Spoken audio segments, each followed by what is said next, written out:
Halo, gue Hadi, gue punya sertifikat Notion dan gue udah pakai Notion selama 3 tahun. Kalian nemuin video yang tepat kalau misalnya kalian sedang belajar Notion.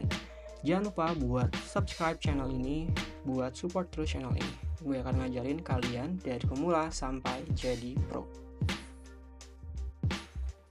Hai, gue Hadi, gue founder dari Hadi Notion.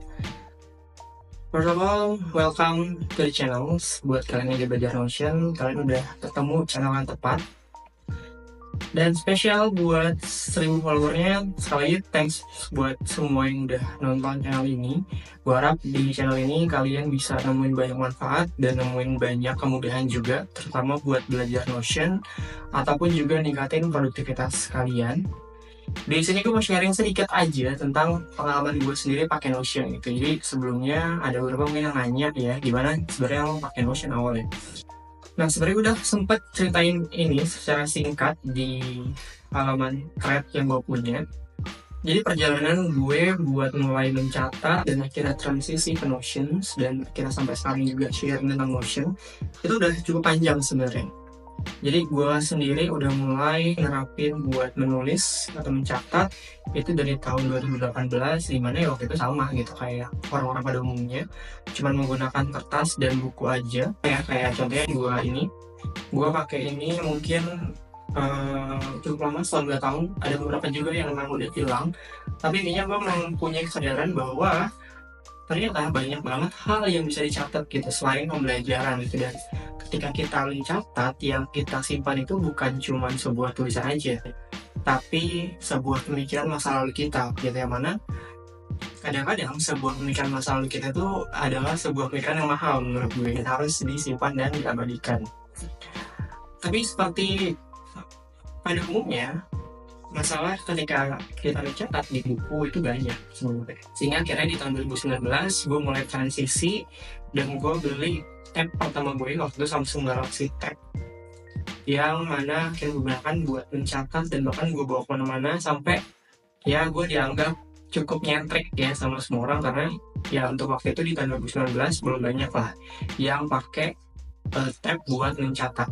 Waktu itu aplikasi pertama gue adalah Evernote, yang mana menurut gue itu sangat ngebantu karena gue suka juga salah satu fiturnya adalah kita bisa nyatet pakai pen di halaman Evernote langsung gitu. Jadi kita tetap dapat feel kita tuh nulis. Terus kemudian lanjut ke tahun 2020, ternyata COVID ya guys. Dan di COVID itu banyak banget kegiatan gue juga yang akhirnya harus terpaksa berhenti, dan membuat gue sendiri pun jadi semakin jarang mencatat, yaitu jarang nulis juga.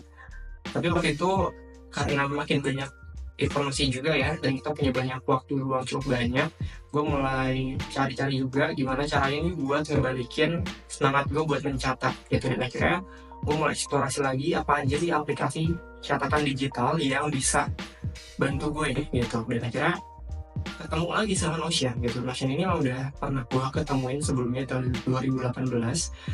Tapi sama seperti kalian mungkin yang pernah pakai Notion tahu ya, pengalaman pertama pakai Notion itu selalu menyebalkan karena Notion itu cukup kompleks menurut semua orang, apalagi di awal-awal.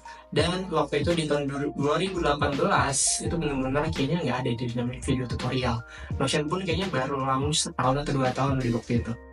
Tapi di tahun 2020 itu gue menemukan sebuah fakta bahwa kalau kita pakai Notion terus kita punya akun edukasi, kita tuh dapat akses ke akun premiumnya. Jadi menarik banget ya, makanya akhirnya gue memaksakan diri gue buat ngeliat Notion. Dan baru di tahun depannya, di tahun 2021, ketika gue udah mulai banyak kesibukan lagi, COVID juga udah mulai normal, gue ketemu salah satu akun YouTube namanya ini, Thomas Frank Explain.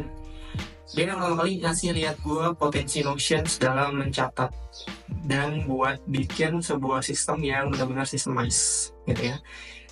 Dan itu benar-benar menurut gue pertama kalinya gue ngeliat catatan orang serapi itu, dan bahkan itu kayaknya udah lengkap banget deh. Dan gue kayaknya terinspirasi buat seriusin pakai Notion dan explore lagi sebenarnya gimana sih Notion bisa ngebantu gue, terutama dalam meningkatkan produktivitas gue ya. Di tahun ini apakah gue sudah belajar Notion dengan secara rutin? Makanya enggak juga. Di sini gue masih belum bisa konsisten. Kenapa? Karena menurut gue, walaupun gue udah ngerti dasarnya waktu itu, udah sempat bikin juga beberapa workspace, beberapa template Notion yang gue tiru-tiru dari Thomas Frank gitu ya. Ternyata menurut gue masih kurang tepat workflow-nya.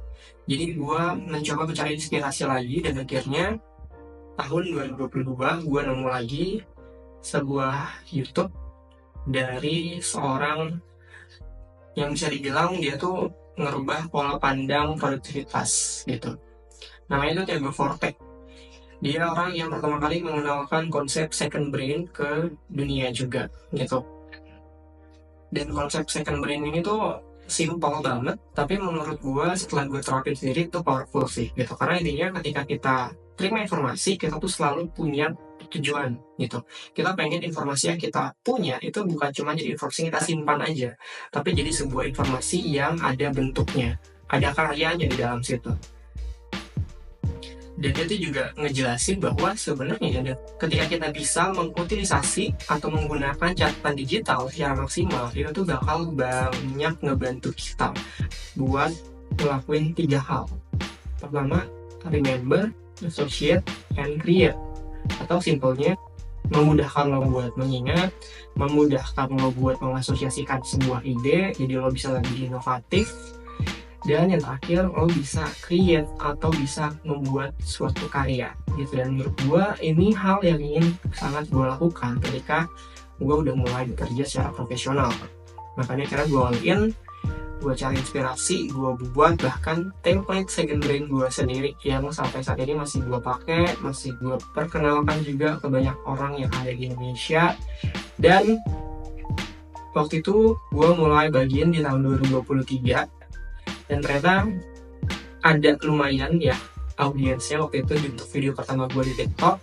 Dan akhirnya karena gue ke-trigger juga sama konsep second brain yang mana dia ngajarin kita buat menerima informasi sebagai sebuah karya, maka ya udah gue akan berkarya lewat Notion gitu. Dan akhirnya gue konsisten buat konten juga dari tahun 2023 gitu ya, dan sampai sekarang hari ini. Dan akhirnya second brain juga udah bisa lebih dikenal. Gue juga sekarang udah punya komunitas tentang second brain, udah lumayan banyak juga membernya, 600 plus total. Kalau misalnya kalian mau join, silahkan bergabung juga, ada bagian section free-nya juga, jadi kalian bisa belajar tentang Notion ataupun second brain-nya. Ada juga bagian pending section-nya yang mungkin kalian bisa diskusi langsung sama gue, ikut kolaborasi sama beberapa project yang nanti bakal gue jalanin ke depannya, dan banyak hal lainnya, tergantung nanti bagaimana komunitas itu berkembang gitu. Intinya gue mau ucapin sekali terima kasih banyak, dan buat kalian yang masih mau berusaha gitu ya untuk belajar tentang Notion, mau bisa buat lebih produktif lagi, dan kalian mau coba Notion gitu, gue saranin kalian bisa pakai second brain, karena second brain menurut gue adalah sebuah cara kalian bisa lebih produktif dengan mudah. Dan kalian bisa cek aja di link di deskripsi untuk detailsnya. Dan sekali lagi thanks buat 1000 followersnya.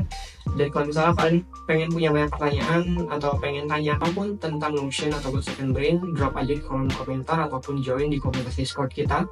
Feel free buat tanya apapun, gue akan berusaha jawab semua pertanyaan kalian.